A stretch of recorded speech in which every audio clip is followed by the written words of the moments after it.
a.m. and here we are.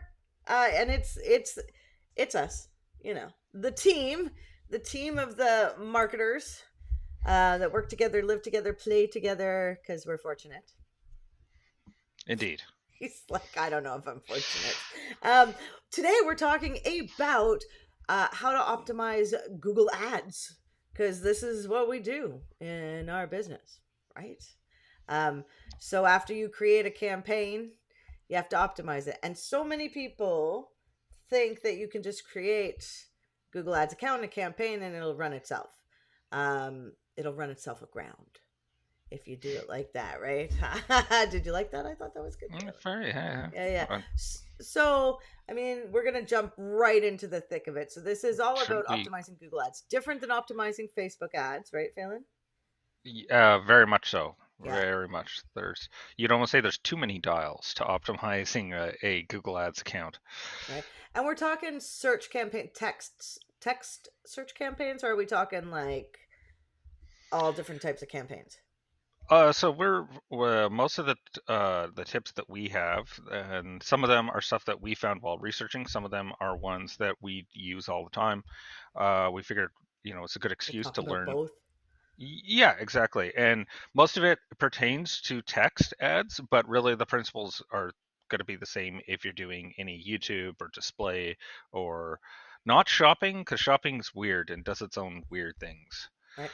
And optimizing strategies change over time, right? As Google Yeah, changes what they're doing. So I takes away have broad match I modified. have a video. Yeah. So we used to optimize related to a match type of keywords. Now, if you don't know, inside Google Ads, you have three different match types. You used to have four, and the three are broad match, exact match, and phrase match. So, um, we might be using those terms in this conversation. So, first, I kind of wanted to talk about what does it mean to optimize Google Ads. I know, I know a lot of clients get like proposals, and they'll be like, what do you mean Yeah, when we say optimize, right? And optimize means going in and trying to what cost the client less and get more conversions. So it's not about clicks, it's not about impressions, although those metrics are nice to see. It is about click-through rate,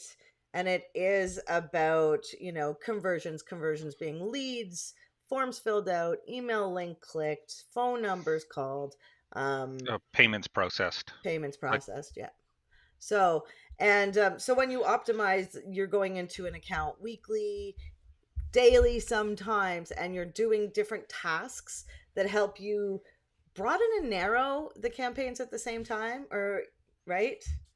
yeah. Because So I also think of it as like your goal that you're trying to do when you're optimized is taking that funnel and making sure that the whole way through there's no leakage. It's less of a funnel, and you want it to shape more like a pipe, where it's just basically someone clicks on the ad and goes straight down to convert. And that's not always going to be the case, but that's your goal. oh, that's the dream. And the funny thing is, one of the things that happens inside Google Ads is you want to also check analytics because people's conversion paths aren't always so linear, right? I mean, you're literally maybe going to an ad, then going to their site from organic, and then going from Facebook. Like people are all over the place, right? And multiple Yeah, people visit. yeah, exactly. We've definitely seen that with even when you have like a targeted landing page, they don't come back to that landing page, but they do search you again, and then they fill out the form on your regular contact form on your website instead of the special one you had. And so it can be a little bit annoying, but it's definitely very important to keep an eye on that as well. I find that you can get lost in optimizing. So, and every Google Ads person is different. You have to realize there is no one course that you can take. You can take Google Ads classes. However, they don't teach you the fundamentals of really optimizing. That happens over time with skill, and connecting with other ads people and talking strategy, which is probably one of the fun parts. But so let's go through our list of how we optimize and then what we saw some new recommendations because um, with Google Ads changing so much, you have to change how you're optimizing things because some things have been taken away from you and some things have been given to you. So I think Or last year, or the other fun one is definitions of things like what is exact. Just moves just a little bit, and nearly exact. yeah, Nearly yeah, exactish. As exactish match. So, yeah. okay, so when we are optimizing, we are not looking at clicks, right? Hmm. Really, and we're not looking at impressions. If we're getting a lot of impressions and no clicks, there's a problem. So that's the first thing you look at, right? If your ad is not getting any clicks, means your ads something's not working with your ad. Yeah. If you're getting lots of clicks, but then nobody is filling out the forms, so that's different. That's conversion rate optimization, and that's updating and adjusting the page. The other thing you look at inside Google Ads with that is your quality score, which is a metric that relates to the ad, the keyword, and the landing page, right? Um, Yeah. so basically, you're always looking at different components inside and with Google Ads because you're looking at the landing page, you're looking at the ads, you're looking at the click through rate. And then on the other side, we spend a lot of time with our search term report Yeah. and optimizing that way. So we have a huge negative keyword list. Oh, and a negative keyword is when you don't want to show up for something, Yeah. right?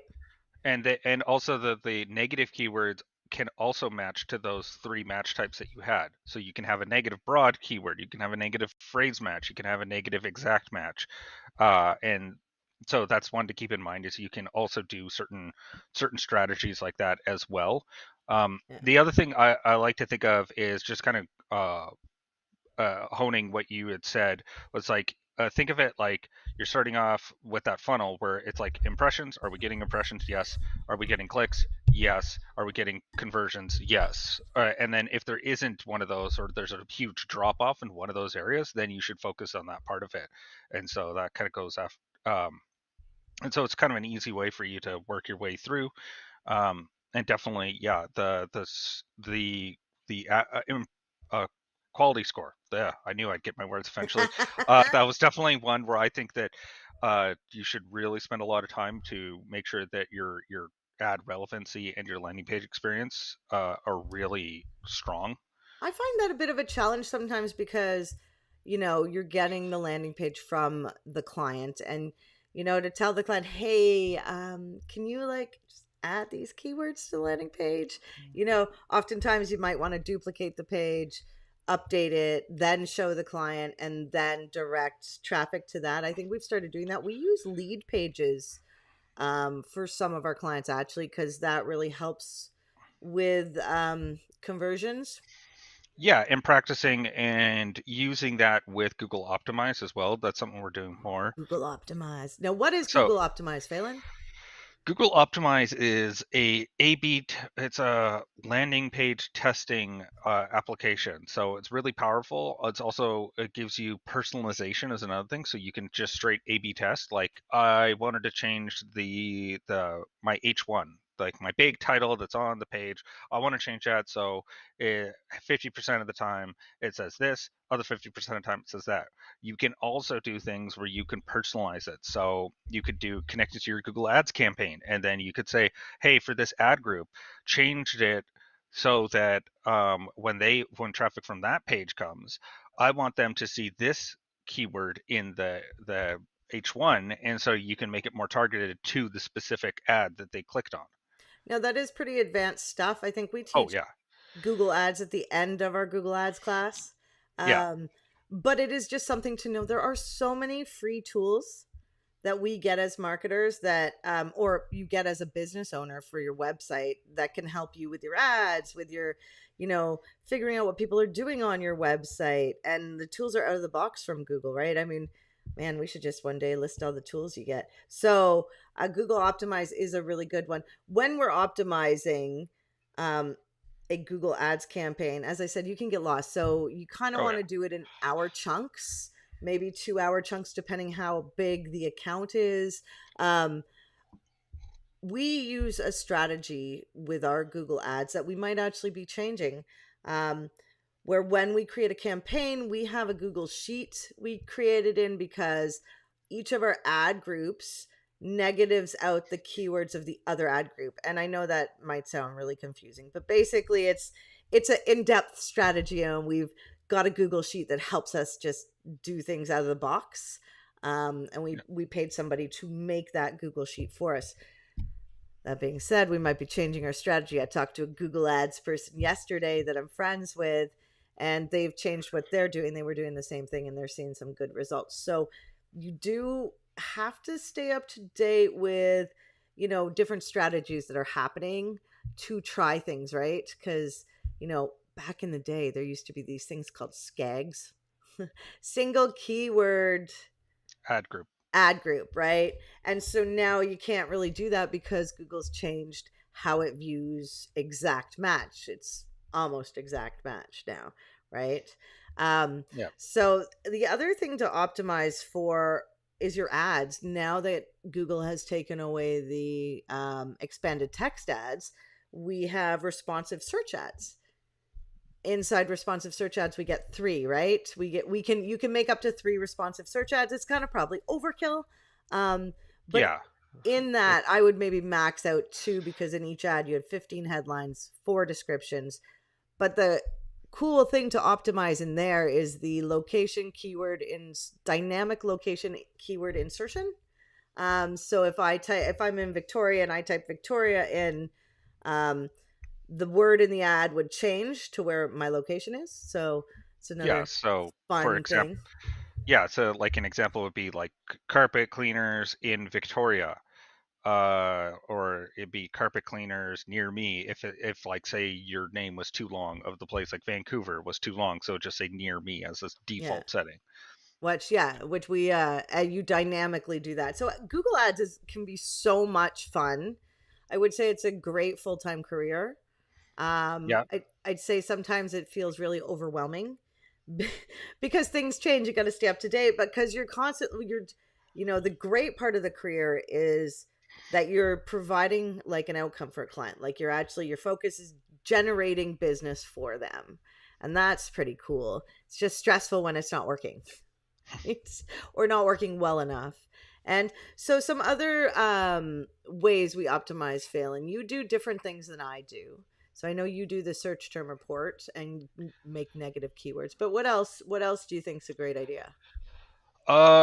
So that I do whenever I'm optimizing an account, it's definitely I spend a lot of focus on that quality score. Like just to circle back to that as like a big focus of mine, that I like to have the key like the ad relevancy to be of at least average, if not above average, because I want it to be targeted and I want it to be, it seems like a waste if you're bidding on something and you're not even getting, like, your ads aren't relevant to the thing you're bidding on. So I like to make sure that those are in alignment. Um, Also, like, landing page experiences at least above, maybe at least average to above average. That's another big one. One thing to say about the Google Optimize: if you do try to you can't use Google Optimize to improve the quality score on your ads, because Google scans the page as just raw HTML, so it just checks the words. So if you're using something that is a little bit of code that comes in after and changes it, then it doesn't register that because the code never fired. So just Mm, keep that in mind. You can't use that as a little cheat to get your quality score to work out really well for every page yeah. or every keyword. Well, and there's some other things like there's impression share. You can check now. Some people think that's a vanity sort of thing. Impression share means like how often is your competitor showing up? How often are you showing up, right? Are you showing up higher Yeah, than them? it's for all the auctions in the area that you are in and you're bidding on. How often are you showing up? And then you can also do like absolute top, meaning how much did you show up as number one, and then also top, which is like the top three. Yeah. Um, and yeah, generally you're going to find that that's going to be a vanity metric, especially if you have any competitor that's basically enterprise, who has deep pockets, because they're just going to bid on everything, and it's better for you to narrow your account so that you're focusing just on what matters. That's one, especially if you've got a small budget. like don't worry about search impression, because really all you're after is like, I want to show up for that keyword and I want to show up absolute top of it when I do. Yeah. So um, that's one thing to really bear in mind.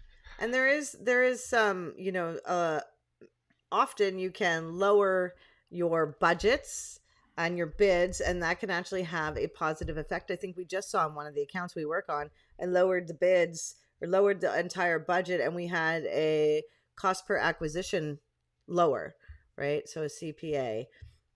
So some people optimize for that. I mean, to be honest, it gets pretty in depth. You can actually go into Google Ads and change your columns.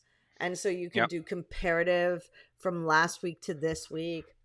You can see how much were you paying last week for conversions. Like, you can look at things over like an extended period of time to see, like, are there keywords that are not converting at all, that have never converted, that are just costing you money. You want to get rid of those, right? um and uh, yeah. Oh, I was going to say another one that off of that I know you are a big fan of is optimizing for hours. So you set up ad schedules, and so And turn that's off when, ads.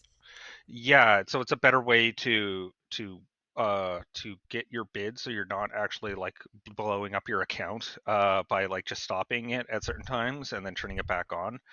So there's ways to because if you use the ad schedule, you're telling it ahead of time, hey, I don't want to show up for these moments, and so it knows, okay, don't get them lumped in, not just, I was expecting you to be there and now you've turned it off, and so I don't know what to do with you. Yeah, and uh, the it I think it's really interesting because you can go a little step further and you can optimize for hours for an extension, like for the call extension. I learned that this year. I think the best thing I could say about Google Ads is, if you want a career where you're constantly learning, you will learn things. There's, what are they? The developers have made the dashboard quite intensive.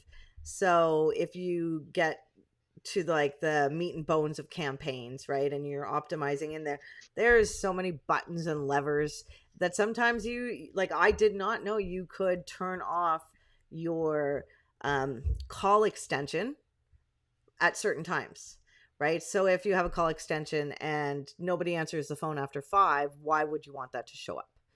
yeah. uh, so optimizing that way. So not only turning off ads at certain times, like if you're not open on weekends, or you don't find you get leads in between like 10 and 5 in the morning, which is something we often turn off ads because that saves you money, right? So the idea of optimizing is to save money and get more leads, and that's your whole goal. And yeah, and so for conversions, which you optimize for over time, and you Yeah, have to make sure they're working or running, and sometimes things break. I don't know why things break, but they do, it happens. It's right? just the nature of doing stuff online, is sometimes there's an update and turns out that someone forgot to carry the one and now all your stuff's blown up. Yeah. uh, And the keyword strategies for optimizing, adding keywords. So if you use a broad match type, you yeah. can find new keywords, right? To like, so you use broad match and you're pulling in lots of keywords for your broad match term, and then you're going to negative them out if they're not working, and then you add them to different ad groups, right? And over time you'll probably create new ad groups. It's quite an interesting, overall interesting thing. Yes, lost in it. I can get lost in it for hours. Yeah, yeah, and it's definitely one that you reminded me of, is that don't just do pure broad. You want to do broad and then add an audience on it that's targeted to your, like, Yeah. business or whatever, because if you just do a broad campaign, you will find a lot of weird stuff, and Google will throw some weird stuff at you. So the audience on top of it, especially in market audiences, are definitely going to be really helpful for you, or similar audiences, which are kind of Yeah. like lookalike audiences. Those are one of those two is really Yeah. helpful, I find. I would Uh, say test it though, right? Because you can get a list of audience. You can track all your audiences that at all possible, which we do, and then you do observation first before you do that targeting, because you don't want to go too narrow too quick, right? yeah, yeah, and it's definitely one. This is like when you're at the point of like your campaign's working, but you feel like you could get more keywords out of it. Do more, get more, yeah. Without Yeah, spending money, extra yeah, money. yeah, exactly. And so it's definitely one you have to watch out for because if you just tell Google like, "Hey, I'm gonna bid on this broad keyword," like they will spend that money really quickly. Oh yeah, yeah, yeah, right. That's why you turn off your ads too. The other thing is creating a display campaign after, right? Which Yeah, helps you with retargeting. We just created a display campaign for one of our clients, just kind of as an add-on bonus. And it got a conversion, a couple days. I, I'm noticing that display campaign. So what a display campaign is, it's like, a square ad. I'm sure you know if you're a marketer, but if you don't know, just an aside, like in Google Ads, you have text ads and you have like picture ads. You can do video. So the picture ads are, we call them display, right? yeah, And when you do a display campaign, for some reason, when you do a display campaign on top of your search campaign, your text ads, it seems to make the text ads run better, right? Even, and we optimize, so we make sure we click off of everything that will spend extra money for your client. So there's a bunch of tabs in there that Google's like, don't touch that. You don't want to touch that. That it won't work for you. And they're lying so far. Maybe that'll change in the future, right?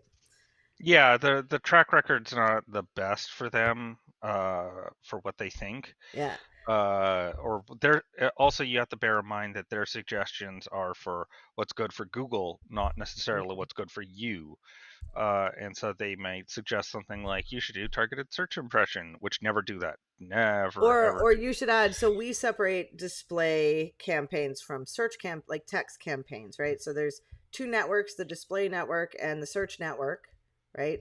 Text ads go on the search network, picture ads go on the display network. And we keep that pretty separate so we can, because it's all about tracking and seeing the numbers and where they come in. And when you add those extra things into your search campaign, um, it's not as clear cut, right? We have tried having it on for a couple clients who say that they get leads from something like what is it, Craigslist.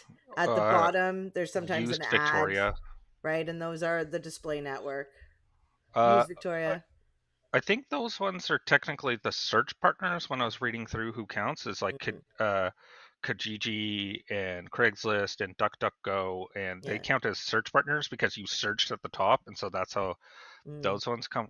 I believe that's my understanding on how those work. There's definitely there is one exception, which is apparently shopping campaigns. You should turn on search partners, not display network, but turn on search partners because it shows up for Bing and DuckDuckGo. Interesting, because Uh, we don't do, well, I don't do, you do the shopping campaigns, right? yeah, yeah, and they've definitely evolved. Their shopping campaigns are much more in the your job is to negative things out rather than affirmatively say I want these. Though there was one strategy that we found for search ads that definitely make a lot of sense for shopping ads, which is using in-market segments in Google Analytics to define Mm. audiences. So what you're doing is you're saying like if someone has so in market means that they've gone to Google and they've searched about a specific a topic. So maybe they're into gardening, maybe they're into wedding planning, something like that.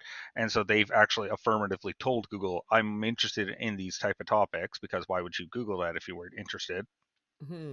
And so what that means is that you can then increase or decrease your bids based on those in market segments. Yeah, yeah. And it is interesting because you can, like, when you go into Google, if you get with hours, when you have the hours, when you're optimizing, if you get a lot of conversions at a certain time of day, you can actually bump up your bid at that time of day. Or yeah, bid like a percentage more. So it's a lot of fun. I think I've been doing ads for 10 years now. Phelan, how long have you been doing Google ads? Uh, Easily 5, maybe 6 now. God, Yeah, yeah, yeah. has it been that long? I started Uh, I started at Reach Local in 2010, I think. Um Yeah, that is good. That's good. But I was in sales, so you only learned the very surface of it all. So it takes a lot more. I did hire an expert to teach me, and I think that is one of the smartest things I did for my Google Ads career. Um, Yeah, yeah, for sure. What there was one you just mentioned something that oh oh one metric that if you're feeling like you've really got your stuff super advanced and really figured out that you can work on is figuring out your cost per acquisition and your lifetime value of your clients. They're very difficult things to calculate, especially if you're brand new or you just started. But if you can figure those out, Google can do some really amazing things, especially with your cost per acquisition, your CPA, mm, because they can find, and you have to figure out for every dollar that I spend, how many do I actually get in conversions? And it's definitely one where figuring out is requires a lot of data, and but it's worth it, especially for Google because they really like that number. yeah, I think there's always going to be people better than you or worse than you in a field. I'd say Oh yeah, having some math skills when you get to that level is super helpful. Like, and you do here and there bash your head against a wall about what can I do, what should I do, how do I do this better. We also use the Google AdWords editor, and it is advanced tool for making lots of changes to a campaign, um, or duplicating a campaign. They say, never change a campaign really that's working. Like, I mean, do your optimizations, but don't drastically change anything. You'd want to duplicate that campaign and then do it. But that again creates mass problems because Google Ads never deletes anything. So yeah, everything you've ever done, it's always going to be there. Whether or not you can use it is another story, right? So you might be able yeah. to see it. You can't, might not be able to turn it on if things are deleted. It's pretty interesting though. I would say, so if we're going to sum it all up to how to optimize Google Ads, make sure you're using additional tools, Google Analytics, Google Optimize, Google Search Console, you know, Tag manager. Tag Manager, specifically to set up and check conversion tracking. And then you're going to go in and at every level, so at the keyword level, at the ad group level, at the ad level, at the campaign level, you're going to be optimizing, right? So um, I would say that the minimum number of hours that you spend optimizing a Google Ads campaign a month is probably two minimum. I would say four would be better, right? To make sure you're checking it. Then that can just be a half an hour check. And the other thing I would say that's really important to do is have people you follow or Facebook groups you go to, or Reddit, or the communities on Google for Google Ads to keep learning, right? Because that's the only way to get really good. And that's what you want to do. You want to make yourself shine, so you get like 46 reviews in Google. Yeah, that's right. Okay, we have some news, because it's the last minute and 30 seconds. I thought I'd bring this up. If you're with us, just so you know, we're launching a podcast. And we got a couple in the bank. But if you can't get here and watch the lives on YouTube or in the Facebook group, you can always go over to our new podcast. It's called Know How Marketing Lab. It relates to our course. So there is extra stuff in there that we talk about weekly. Phelan and I get on there a lot and talk lots of search stuff, right? Yeah. And then the Geek Speaks are on there as well. Um, we will let you know where to go if you want to sign up to follow us on there. And we'll be promoting this every week because, we're marketers. Right, Phelan? Yeah, definitely. Do you have any last thoughts for how you would optimize a Google Ads campaign now that I've told everybody our news? Uh, no, other than I'd say start off with your quality score. If you want one place to start there. Oh, interesting. Now, how would you find your quality score? Ooh, Uh, got 20 seconds. so if you go to your keywords and then you might need to click on columns in the top right hand corner of all your listed keywords, and then find there's going to be a section that'll open up in the columns called quality score, and you can click it there, and then you need to check quality score, landing page experience, expected click-through rate, and ad relevancy. Make sure all Mm. those are turned on, and then Okay, hit that was OK. about you went overtime. You went overtime. You got excited.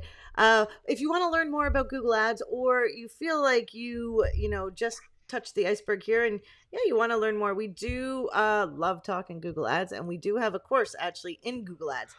But more on that later. Next week, we are getting on here. It is all four of us talking about the marketing update, so you're not going to want to miss that. Join us live in the Facebook group, Cyberpunk Geeks Marketing Mixer, or you can find us on YouTube, and we will see you next time. Okay, bye. Okay, bye.